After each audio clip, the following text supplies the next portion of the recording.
everything in his great consciousness. This side we have spoken of last night. Through his laws of nature, he blew his top, so to speak. Shook us up a little bit. But underneath all the wind and the rain and the breaking off of limbs and so forth, if you just sit down and lift your consciousness to the Christ center within you, at this point you would feel his greatness and his love, and no force can touch you. No force of the cosmic dream can touch you if you know, if you are aware of the one reality of God. And so the subject this morning, discover God's reality, is very important, very necessary for each and every one of us. And so we cannot remain satisfied with the testimony of the mind, senses, and intellect. We will not remain satisfied because they do not give us, that testimony does not give us fulfillment. The fulfillment is right within the soul of each and every one of us as the presence of God. That's where we find completeness and fulfillment. And because we came from our one cosmic home, there is an insatiable desire to return home to God, and we will not be satisfied until we do just that. And the soul will everlastingly prod us to return home to where we belong, the presence of God right within each and every one of us. And so, because life is as it is through the testimony of the senses, unreal, senseless, because of that, we must turn, sometime or later, to the presence of God within, to his peace and his bliss, which is the real thing, and which can be realized. We are surely not wise if we stay content with this outward living and what it gives us. There is no security in it. It is not right, it seems, with its paradoxes and injustices. It is senseless. But when we rise above this duality of consciousness and in the inner peace within, of which we tasted just a little bit this morning in meditation, there we will find fulfillment and security. There we will find reality, because God's reality is knowable and realizable right within each and every one of us. And so that's what we must do. We must not any longer be satisfied with the testimony of the senses, because we know it is not anything we want. It is not lasting, durable, it is changeable, but within us is that unchanging peace and bliss of God, which we all must have and will have, and we will keep at it until we do turn our attention within and become aware of the presence of God, which is the one reality. It is there, it is in each and every one of us, but we are not aware of it, that's all. We had that great realization one time. We knew the reality of God and that we were a part of it. There was no separation between us until we forgot it. Why? Because we became attached to this dream which God has made and created. We liked it. We listened to the force of evil. And because of that, the voice of God faded, and we've lost it. Now we have a wonderful testimony of that right in our own Bible, which I'd like to give you at this time. Ezekiel, the 28th chapter, the 14th verse to the 16th verse. Now this refers to what we have lost. This refers to the one reality which we are trying to rediscover, so to speak. God's reality. And we are a part of that. But we're not aware of it. This is what we were aware of it in the beginning. As Jesus said, before Abraham was, I am. And that applies to every one of us. Thou wast upon the holy mountain of God. That is, we had the spiritual consciousness of the supreme center of the brain, which is known as the holy mountain. In Psalms you find it referred to quite often. Thou wast upon the holy mountain of God. We had the realization of our oneness with God. And thou hast walked up and down in the midst of the stones of fire. Those refer to the spinal centers, which are in each and every one of us, and because of their uniqueness, we can know God right within ourselves in the spinal region and in the supreme center of the brain. We had that consciousness of the holy mountain and the stones of fire, which means the centers of spiritual consciousness in the spine of each and every one of us. Thou wast perfect in thy ways, from the day thou wast created till iniquity was found in thee. We had the realization of our perfection. We had the realization of our divinity until delusion got hold of us. Until we began to think this outward consciousness was all right. And what happened? We lost the realization of what we truly are, children of God. Thou wast perfect in thy ways, till iniquity was found in thee. And the greatest iniquity which was found in us was that we became separated from God. Now we have to once more return home to Him. And by the grace of God we can, because we are made in His image, and He is right within each and every one of us. Then it goes on, by the multitude of thy merchandise. That is, by the greater and greater attachment to this outward way of living. By going deeper and deeper into the sin and delusion of world existence, the testimony of which you can read in the papers every day, locally and worldly. That's what it means. By the multitude of thy merchandise, they have filled the midst of thee with violence, and thou hast sinned. The only sin that is really sin is the fact that we're separated from God and attached to this cosmic dream, which He didn't want us to do. He wanted us to enjoy the cosmic dream, but not be attached so that we thought we were a part of it. We forgot God's reality, the only reality. And because of that, because of the increase of our attachment to this worldly living, thou hast sinned, and therefore I will cast thee as profane out of the mountain of God, and I will destroy thee from the midst of the stones of fire.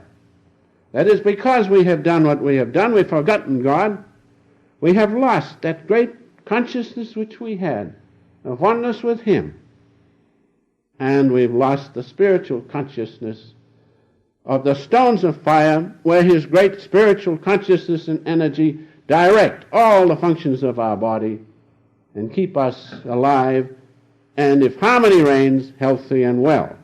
Now that's what's happened to us, and that's the testimony in our own Scripture. Now, in worldly living, there is no peace. No real peace, no satisfaction is found in outward things, because the peace and satisfaction is right within the soul itself, right within each and every one of us, right within the one reality, God's presence within us, the presence of God within us. It is there, as your soul, as my soul, as a ray of the one great reality, the great ocean of spirit, God Himself, God's consciousness. Now there is no satisfaction, no peace in outward consciousness. I do not have to give you any authorities on that. You all know it. We've at least found that out. That's why we're here, to get out of it. But in the soul within, in the presence of God within, there we will find lasting peace, because that does not pass away. And in the peace and bliss of God, in the unity of His consciousness, we find 1,000,000 times greater peace than in the multiplicity of outward things which we can acquire or want to acquire. There's no end to what we want.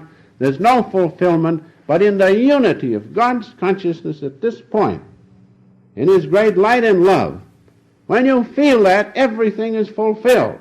Nothing is left out because God is the one reality. And we must know that. We must realize that. And so, doing that, we understand that we must bring God into daily living. That's all. How to do it? Be aware of him first. How can you bring him into your every action unless you're aware of his presence first? And so that's the problem. We must be aware of God's presence first and then bring him with us in every action, great or small. We must feel his great love and know he's with us. Who can be against us? Of whom are we afraid? No one, if God is with us. That's the problem, and that's what the subject wants to point out to you. Discover, through awareness of the presence of God within, that he is the one reality. Having him, you will have all other things. Now I have, at this time, a reference from the autobiography I'd like to give you, which clearly points out what we have just spoken of.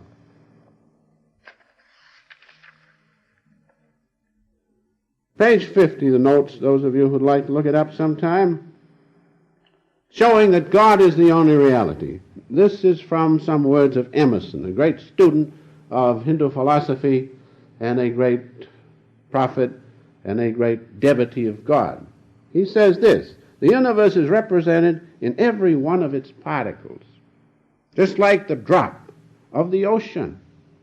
The great sea of God's consciousness is represented in every drop, in every wave of the ocean, because God is the only reality. His one consciousness has been made into all things. Everything is made of one hidden stuff, and that's the eternal substance, God. Everything. Everything. All this complicated world, with universe upon universe, think of it. All the people here, all kinds and descriptions, made from the one eternal stuff of God, his eternal substance. His own consciousness moving, the Spirit of God moved. And from that, through the great light which he created, all things have come. And so in the autobiography, the words of Emerson, the world globes itself in a drop of dew. The true doctrine of omnipresence is that God appears with all his parts in every moss and cobweb. So God is the only reality. In that unity of consciousness, we find all things. It's strange, isn't it, that from God's consciousness, this tremendous universe upon universe has come, and it is all complete even in the dewdrop and in the moss. Such is the greatness of God. That's why he is the one reality. But we are sidetracked by being taken up with outward consciousness, with duality, and we forget the unity of God's presence within us. We must once more reclaim that. Now, going on a little bit, unless a man knows himself as one with this one reality, his existence is useless. It is devoid of meaning. And yet the proof of the existence of God, the proof of the existence of God is right within each and every one of us. The proof of the existence that God is the sole reality can be known by each and every one of us who will give the time to meditate a little, rise above this outward duality, and be one with the unity of his presence. Why? Because we're rays of his Spirit. Because we're atoms of his great self. And because, as in the dewdrop God is, so in each and every one of us God is in his fullness and completeness. Now don't depreciate yourself anymore. Realize that you are a child of God, only you've got to increase your awareness that you know him fully and completely as the presence of God within you and within each and every one of us. And so underlying all teachings, the different religions, Christianity, Hinduism, Mohammedanism, and all the religions, is the universal truth the presence of God as the great Word, the holy vibration. That's the reality of which we speak this morning. Discover God's reality. God as consciousness cannot be seen, but when he manifests as the great holy vibration, the Word, spoken of in St. John, in the beginning was the Word was with God, the Word was God. When he manifests as that, the holy vibration, the Holy Ghost, the Comforter of which Jesus spoke, that is realizable by everyone, irrespective of color, race, class, or religion, because that's God, that's reality. Do you see the point that God is real? He's above this outward form of religion. He's above duality in religion. He is the one eternal universality which we all must have and will have sometime. Why not now? God is real. He is the one thing, and he is known as the one thing through his Word, the holy vibration. That's the manifestation of God. His consciousness you cannot see, but when it moves, then what do? You hear the cosmic sound, you see the cosmic light at this point, and you feel his own feeling in his great Word when you hear the cosmic sound and become one with it. So that's the stepping stone between outward consciousness of insecurity and security of God's oneness, is through being one with the great holy vibration, the Word. The Word of God, the holy vibration, not the Word read in the Scripture, but that holy vibration, because in that is his great consciousness and his love. And everyone can contact that. Everyone can discover God's reality by knowing that first manifestation, the great Word. Because that vibration is in each and every one of us. And in that vibration is God's great intelligence. All aspects, everything is in that. Imagine it. No wonder Jesus called it the Comforter. If you feel insecure, get out of outward consciousness. Get into the internal consciousness of God, the presence within you. You will feel secure. There'll be no insecurity. If you feel alone in the world, meditate.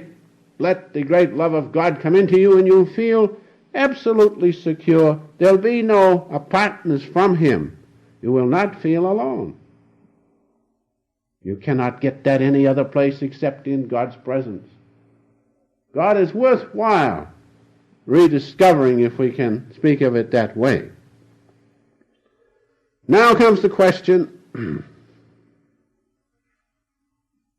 how?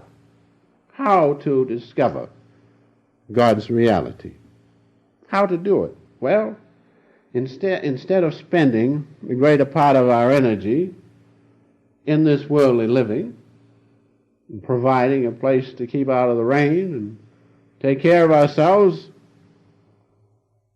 and I understand we spend about a third of our time doing that, making a living and having a home, a place to stay. Instead of spending that plus sleeping, which takes another third of our time, resting, there's 2/3 gone already. Poor God hasn't got a chance yet. All right, the rest of the time, what do you spend in doing? Eating. Eating takes quite a lot of time. Not so much in America. I understand in Europe they spend hours eating. Talking, eating, talking, eating, talking. And so when you realize how much time you spend, 2/3 is gone, in your home taking care of your needs, and your body has to be taken care of, and sleeping.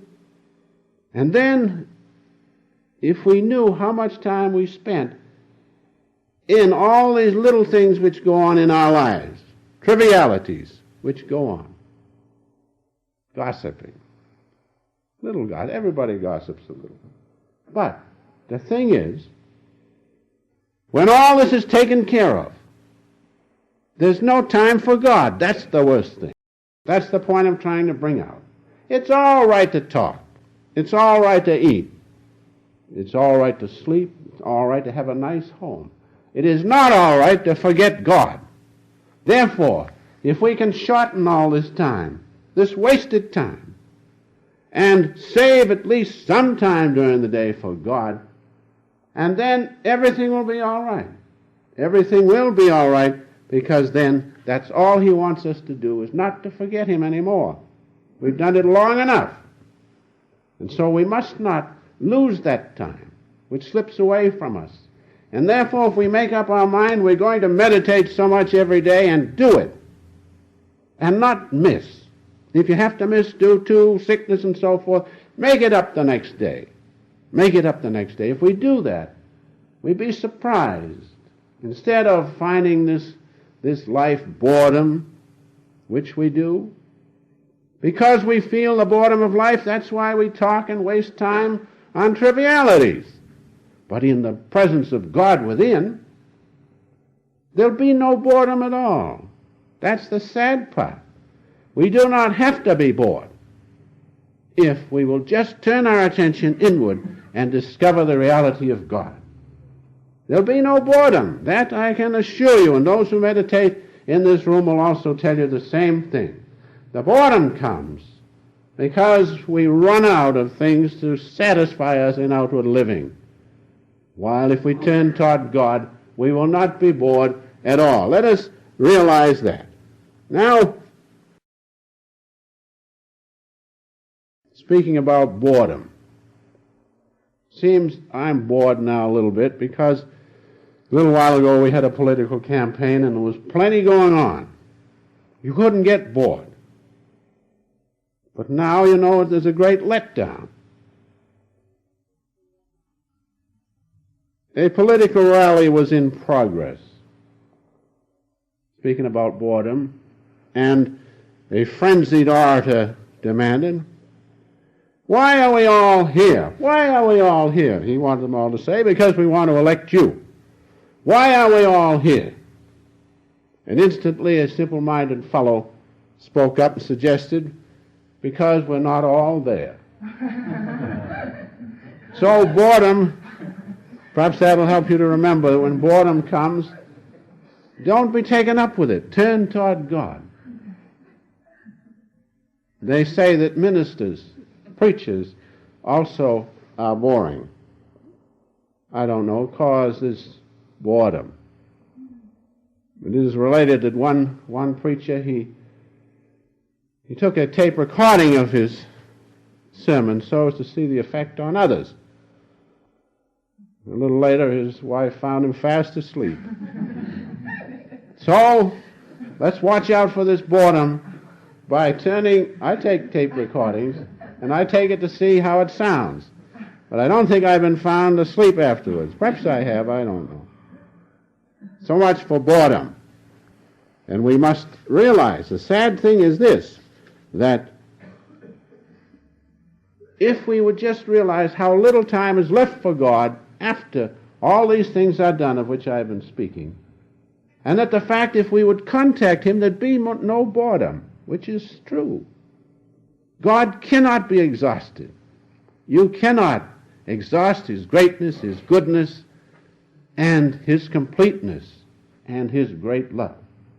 You cannot exhaust it. And it is a sad thing that we, being made in his image, do not understand that and do something about it. Now, self-realization fellowship teachings, plus its meditations and its techniques, being founded on the science of yoga, will give you the ways and the means to prove, beyond question of a doubt, the reality of God. It'll give you the ways and the means to prove the existence of God right within yourselves as the one reality. And to do that, you have to increase your awareness. The subject this morning is on awareness. And that means that you have to elevate your own consciousness to the presence of God within you. How can you receive it unless you can vibrate with the same spiritual vibration of God's presence? Now, self-realization fellowship techniques will give you the ways and the means to do that, without question of a doubt. then the awareness of God's presence in you will be a fact, will be a reality, and you will not be alone. There will be no separation between you and the infinite Father. And so attached to this outward consciousness, worldly consciousness, goes on as long as we are in that state of consciousness where breath ties us to the body. It is the breath that ties us to the outward consciousness. It is the tying of breath to the outward consciousness which prevents us from realizing the presence of God within. That's why the science of yoga is so wonderful, because that science will help you attain the breathless state, and God is not perceived except in the breathless state. Because God is in the breathless state all the time, he doesn't have to breathe. But because we are breathing, we are attached to this vehicle.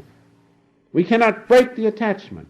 But by following the techniques of self-realization fellowship based on the science of yoga, that state of attachment to the body, by control of the breath in the body, will give you oneness with the presence of God within, will take you to the breathless state. Now you will not die, you'll begin to live. There's nothing to be afraid of, just because now you cannot live without breathing. But when you elevate your consciousness to the consciousness of God, who lives without breath, doesn't he? Then you too will be in the breathless state, and you'll be fully aware of God's reality. The science of yoga has done that, especially Kriya Yoga, which is a branch of the science of yoga. It will give you the breathless state, and you will prove immortality. You will prove that you need not ever die consciously, because you will be sitting in that calm, breathless state, fully aware of your existence and the existence of God. Then you can know that you are immortal. Otherwise, you're just guessing at it. Why not know? Why not realize it for sure? I have a reference I must give you at this time from the autobiography, speaking about this breathless state in which God exists. Fish exists in water, you take him out and he passes away. We exist in the state of breath. Take us out, most of us die. But those who know that God is within them and follow the ancient teachings given down from India, the science of yoga, which is the most sensible and scientific thing, those who follow that will know that they can live without breath. And living without breath, they will know the presence of God within. Every time you have perhaps an inspiration, deep inspiration, every time perhaps some intuitive flash comes upon you, you're not conscious, but your breath is absolutely stopped at that moment. Some have so mastered it that they can be buried alive, like the great Haridas was buried in India, in the state of suspended animation. But the thing is, when you are one with God's breathless state, you're fully alive and awake. You're not unconscious. And so from the autobiography at this time, one reference I'd like to read. God lives without breath. The soul made in his image becomes conscious of itself for the first time only during the breathless state. Realize that. Do yoga, perform yoga, write yoga, and you will realize these eternal truths of which our Master has spoken.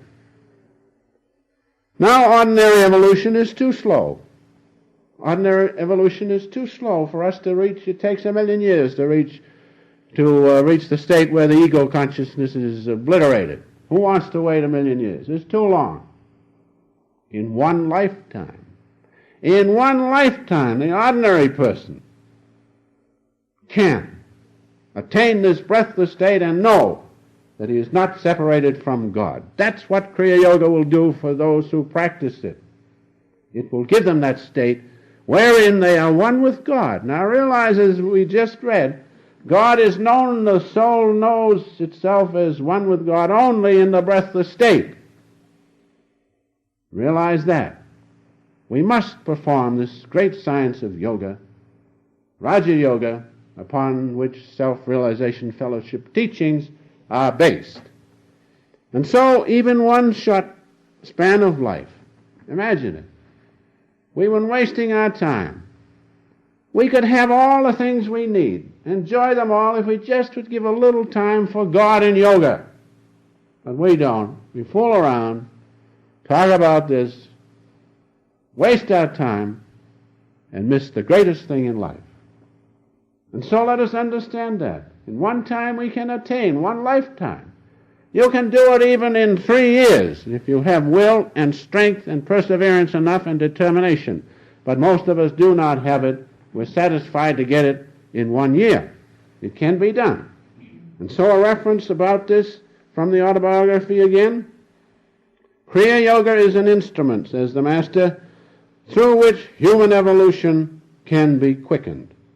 The ancient yogis discovered that the secret of cosmic consciousness is intimately linked with breath mastery.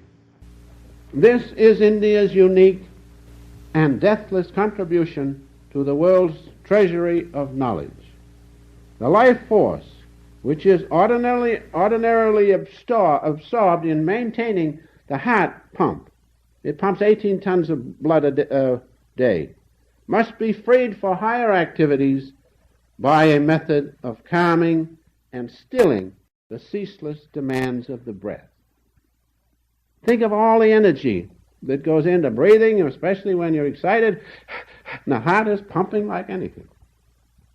By practice of yoga, you can so calm yourself and the breath and pull out the life force from this wasteless use of it. You can place it so that it will return to the spine and brain, and then in that breathless state you will know God exists and that you are one with Him. There'll be no separation from you. Such is what yoga can do for each and every one of us who will give a little time for God. And so, finally, whatever task you are performing, do it or start it in the awareness of God. We make mistakes. Why? Because we do not attain first the awareness of God. Attain that first. After you practice yoga, follow self-realization techniques, you will hear the cosmic vibration, then you're in the awareness of God. Start that way. Get that first. Realize your oneness with Him first before you do anything. And to do that, you can attain that, as I have pointed out, through the practice of the science of yoga, through the techniques of self-realization fellowship. Most of our trouble comes because we start without the awareness of God to do things. If we can attain that, then we will be far along the road to success. And then finally, work and live being in the presence of God. It's not difficult at all. You simply first have to change your thought so that you want to meditate, then stilling thought, being in the presence of God, then you can go ahead. Realize that whatever you do, do to please God. Do to please Him. Be in His consciousness. If you hear the cosmic sound of Om, if you see as you close your eyes the light of the Spirit, if you feel in your being God's love, you are in His presence. You are aware that He is. And there will come the time when there'll be no separation between you and His great consciousness. And you will realize that all things are done by Him, and you are part of Him, and you have been made and done by Him. Having that, you'll know the one reality that God is. God alone is. He's the one reality. And I'll close with a reference from the Bhagavad Gita, which is very fitting at this time. From the second discourse, the 72nd line, if you have this state of which I have just spoken, it can be attained. It's not difficult. The mind says, oh, you'll never do that. You say, keep quiet, I can and will do it, because I'm a child of God. And so in the Gita it says, this is the eternal state, O Arjuna. Having attained thereto, none is bewildered. What bewilderment we have in this outward existence. We turn around and something happens. Like last night. There's no security in it. So the Gita says, having attained thereto, none is bewildered.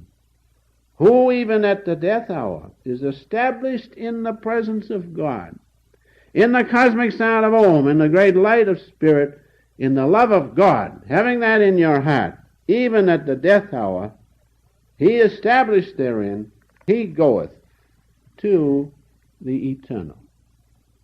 That's the one reality. Know that. Discover it. And be secure eternally.